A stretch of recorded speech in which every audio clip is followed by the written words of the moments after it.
Vamos começar o nosso sabadão trazendo aí pra vocês um compilado de vídeos da semana. Já vou começar com esse daqui do Zé Trovão, querendo pagar uma de bom moço, mas que na verdade não passa de um charlatão.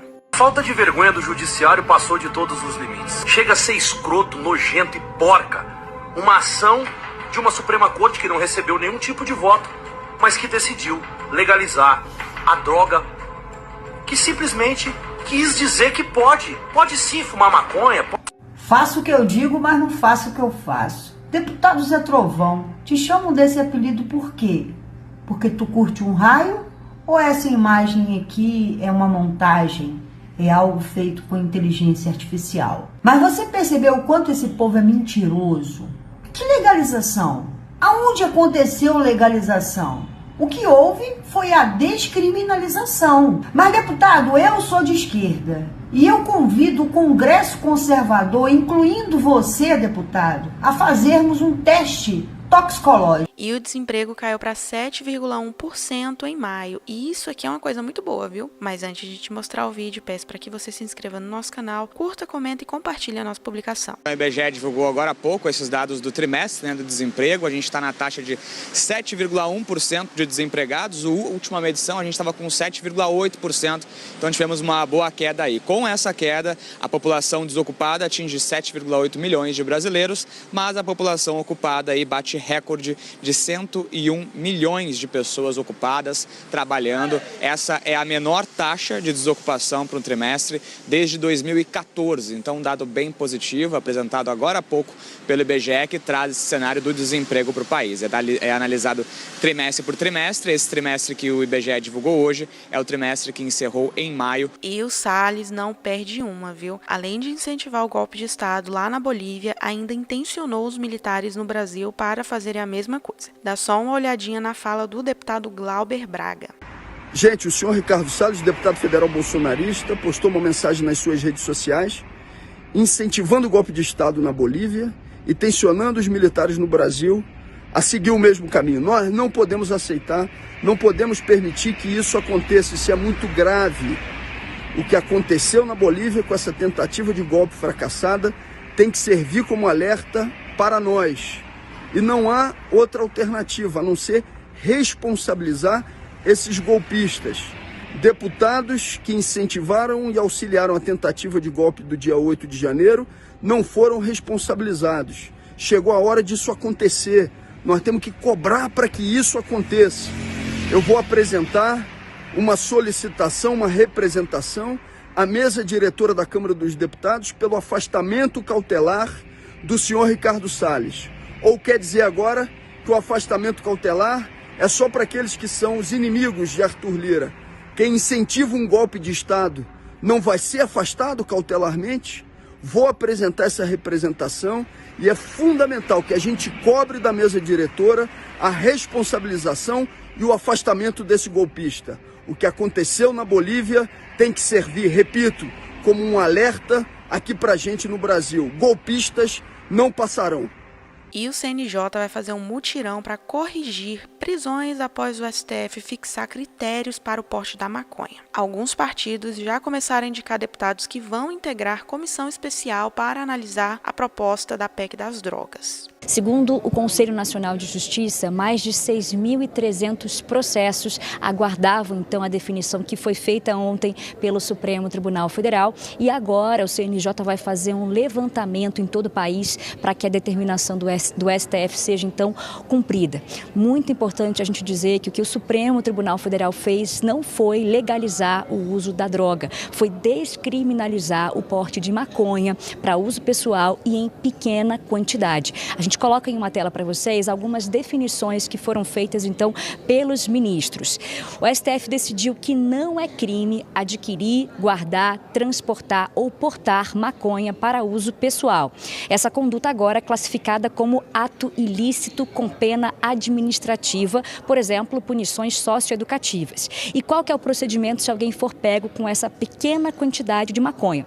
O usuário flagrado com até 40 gramas de maconha ou 6 plantas fêmeas terá a droga apreendida. Ele vai ter que comparecer em juízo, mas ele não pode ser alvo de inquérito policial e também não será fichado. Agora, em uma segunda tela, algumas regras que os ministros estabeleceram para casos que, mesmo portando 40 gramas, a pessoa pode ser classificada como traficante, a depender então das situações. Se houver indício de comércio da droga, com uso de balança de precisão, anotações com contatos de usuários e também dinheiro em espécie. Nesse caso, qual que é o procedimento?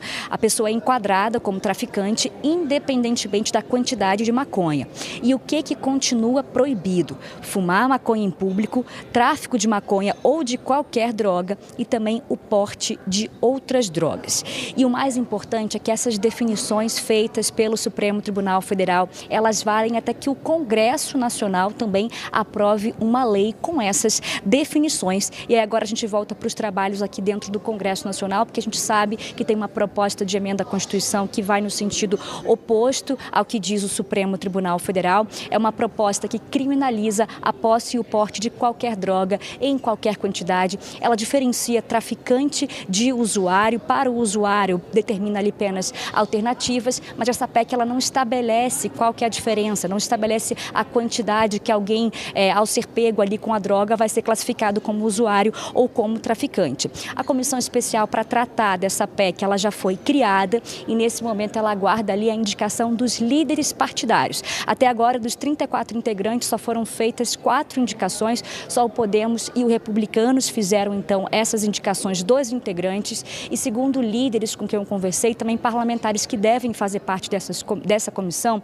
a definição de qual partido vai ficar com a relatoria e com a presidência da comissão especial, ela deve ser feita no início da próxima semana, ou na segunda ou na terça-feira, que é quando tem a reunião de líderes. Mas o que todos os líderes nos dizem por aqui é que a votação na comissão especial, ela só vai ficar para depois do recesso, até porque não daria tempo, porque essa comissão ela precisa respeitar ali um prazo de 10 sessões plenárias e a gente tem visto uma média de 2 a 3 sessões plenárias por semana, então essa votação só deve acontecer em agosto ou até mesmo em setembro. E agora, mais cedo, o ministro das Relações Institucionais, Alexandre Padilha, ele foi questionado ali por jornalistas sobre qual seria a posição do governo. Ele não falou especificamente sobre a PEC, mas ele disse que o governo aqui insiste nas votações das matérias econômicas, por exemplo, da regulamentação da reforma tributária. Andréia. E o Boulos deu um recadinho aí para você, residente em São Paulo, que ainda não sabe em quem votar. Ele mostrou um pouquinho da verdade do atual prefeito do estado de São Paulo.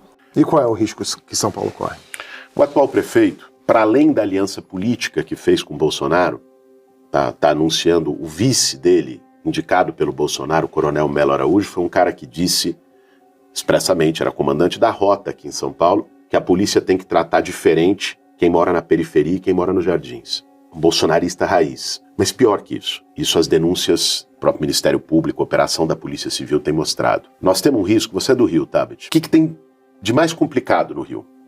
A entrada do crime organizado nos espaços de poder e na política. A milícia mandando, o sargento Peçanha envolvido com tudo lá. Nossa, o Peçanha é a fada sininho perto das pessoas que estão no Rio de Janeiro hoje. Pois é, ou seja, você tem o crime organizado entrando no estado de uma maneira consistente, inclusive tomando regiões. Aqui em São Paulo, o risco que a gente corre hoje é esse.